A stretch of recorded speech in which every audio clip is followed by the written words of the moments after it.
Ako na po ang nagsasabing, nothing worth having comes easy without strategy.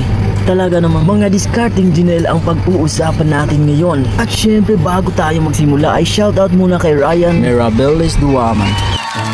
Maraming salamat sa inyong palaging pagsuporta. Ngayon naman ay ating ipagpatuloy ang ating second deck ng ating superstructure. Diyan po ay nilagyan ko ng sidewalk at yung center floor ay sinadya ko talagang i-open para wala kang itatago sa kanya, pero sa huli ay iiwan ka rin. Pero huwag kang mag-alala dahil ipagpatuloy natin yung mga nasimulang diskarte ng ating second deck. Diyan po ay inumpisahan ko na rin pala yung pagbutas para sa ating engine room para hindi natin maiwan tulad ng pag-iwan niya sa noon. Kaya naman ay naging madiskarte ako sa buhay nang dahil lang sa aking nakaraan.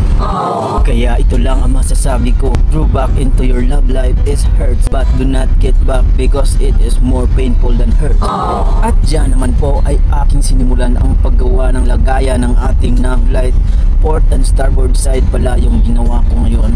Kaya inabutan na naman ako ng gabi sa paggawa ng ating sidewalk para naman sa nav bridge natin na halos isang oras kong ginawa para lang mapasaya siya.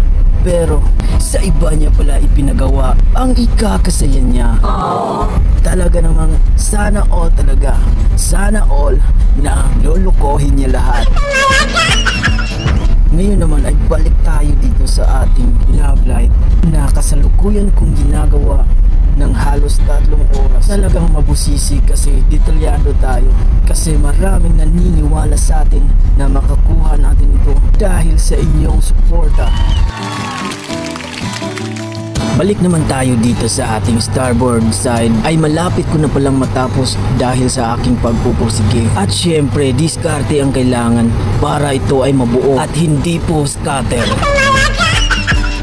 Dahil para sa akin, ang diskarte ang siyang makapagbibigay sa iyo ng tagumpay sa buhay. Kaya syempre, scatter pa rin ako. Hindi, joke lang po. Diyan po ay naggawa ko na rin matapos ang dalawang location ng ating nav light, starboard and port sides. At yung second floor plan ay naipatong ko na nga rin dahil sa iba siya pumatong. Yun ang mas masakit. Kaya kung natapos mo ang video ito ay sana na may suportahan nyo naman yung mga diskarte ni Janelle para sa ating susunod na video. Maraming salamat po.